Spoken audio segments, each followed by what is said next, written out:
બીજો દિવસ સવાર થાય છે ત્યારે કૃષ્ણ ભગવાનને પારિતોષિક મળવાનું છે. એની ખુશીમાં બધા વ્રજવાસીઓ જેટલા પણ ગોપ ગોવાળો ભગવાનના મિત્રો હોય છે બધા વ્રજમાં આવી ગયા હોય છે. બધા પૂછે છે કે ભાઈ કૃષ્ણ ક્યાં છે, કૃષ્ણ ક્યાં છે? એટલે બધા વ્રજવાસીઓ છે એ કૃષ્ણ ભગવાન પાસે આવે છે. પછી અક્રૂરજીને પૂછે છે કે કાકા અમે આ નગરી છે એ જોઈ આવીએ?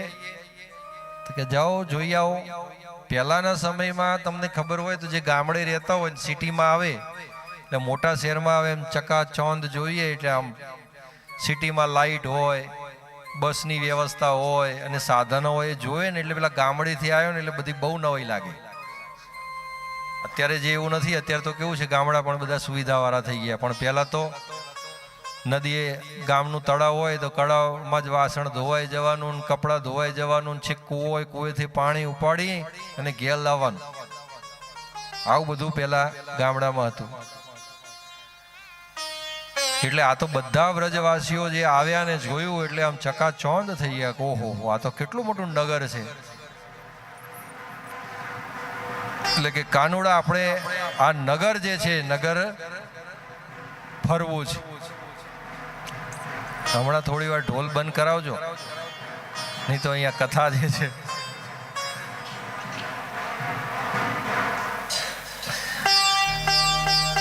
હા ભાઈ લગ્નની તૈયારી તો થઈ ગઈ છે ભગવાનની, પણ હજુ તો કંસ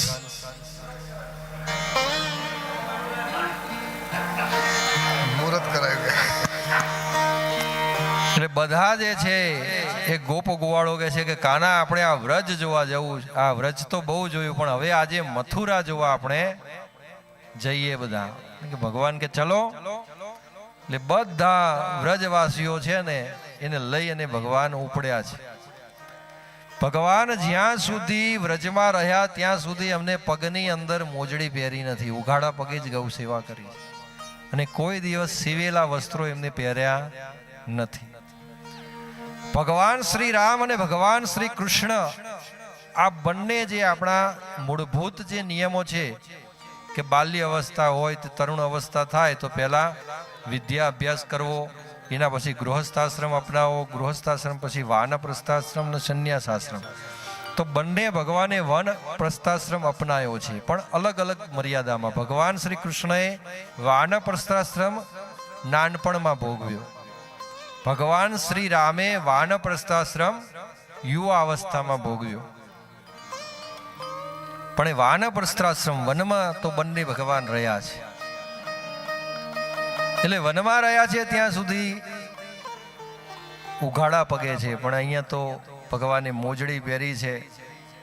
બધા સજ્જ ધજ વસ્ત્રોથી અલંકૃત કરી અને એમાં યશોદાએ એમને મોકલ્યા છે.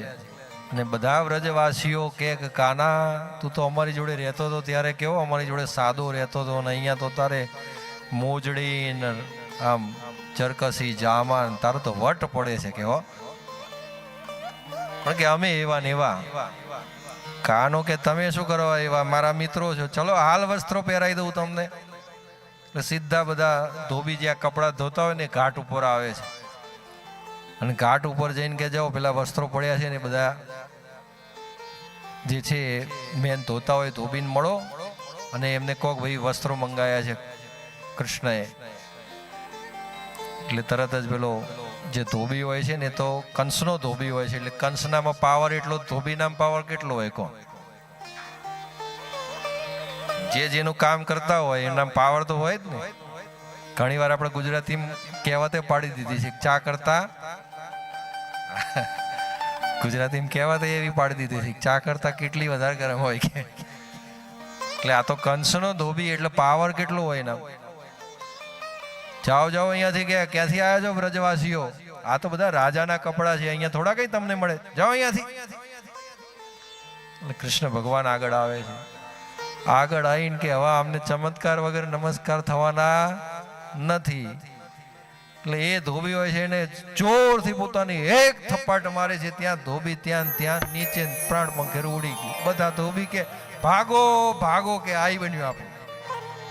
એટલે બધા ધોબી ત્યાંથી જતા રહ્યા છે અને સીધા જે બધા વસ્ત્રો પડ્યા હોય છે બધા વસ્ત્રો બધા ગોવાળોને કહે છે ભગવાન કે પહેરી લો.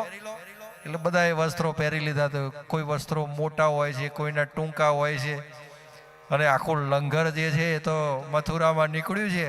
ભગવાન શ્રી કૃષ્ણના આજુબાજુમાં બધાએ જોયા હોય તો કોઈના વસ્ત્રો આમ નીચે ઢહેડાતા જતા હોય ને એવી રીતે આખું લંગર નીકળ્યું. એટલે બધાએ કીધું કાના આ બધા વસ્ત્રો તો પહેરે પણ આપણા માપના નથી, કે આ બધા અસ્ત વ્યસ્ત લાગે છે, આમ સારા લાગવા જોઈએ એવું નથી.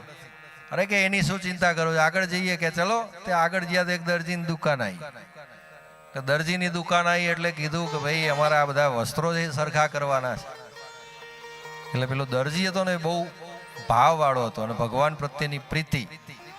એટલે તરત જ જોઈને કે ભગવાન હાલ જ બધાના વસ્ત્રો કે એમના માપ પ્રમાણે સીવી દઉં. ફટાફટ બધાના માપ લીધા. બીજા દરજી જે હોય છે એની પાસે બધાને કીધું કે બધાના માપ લઈ લો અને આ બધા માપ લઈને એમના પ્રમાણમાં બધા વસ્ત્રો સીવી દો. એટલે બધા પ્રમાણમાં માપ લઈને સીવી દીધા. આમ પછી જે આમ રાજકુંવારો જેવા લાગે ભાઈ બધા કુવાડો તો, અને માથે આમ ફેંટો પાઘડી પહેરેલી બધા આમ મસ્ત આમ શોભવા લાગ્યા. ભગવાને દરજીને કીધું કે સિવાય આ બધી સિલાઈ કરી આલી, એના પૈસા કેટલા? એટલે દરજી કે મારે કંઈ લેવું નથી ભગવાન, બસ તમારી કૃપા મારા ઉપર રે, એવું કંઈક કરો. એટલે ભગવાને આશીર્વાદ આપ્યા કે જીવો ત્યાં સુધી સીવો, કે કંઈ વાંધો નહીં, જીવો ત્યાં સુધી સીવો, તમારા કોઈ દિવસ તમારો ધંધો બંધ થશે જ નહીં કે તમને. એટલે ભગવાનના દરજીના આશીર્વાદ છે. જો અત્યારે કપડા કરતા સિલાઈ મૂકી થઈ જાય, હવે આપણે કંઈ કહેવાય નહીં, ભગવાનના આશીર્વાદ છે. એટલે હા હા હા બોલો. 60 વર્ષના દરજી હોય ને તો ભગવાન એવા આશીર્વાદ આપી દીધા ને કે આમ હોય કરીને સીધો દોરો પરોવે ને એટલે સીધો અંદર જાય. બોલો. એટલે આ કેટલા દરજીને આશીર્વાદ આપ્યા. દરજીએ તો દરેક દરજીએ ભગવાન કૃષ્ણની મૂર્તિ રાખવી જોઈએ અને રોજ એમની સેવા પૂજા કરવી જોઈએ કે આપણે જે કંઈ પણ છીએ એ ભગવાન કૃષ્ણના કારણે છીએ. એટલે એવા આશીર્વાદ આપી દીધા. કળિયુગમાં તો બહુ ફળ્યા છે ભાઈ.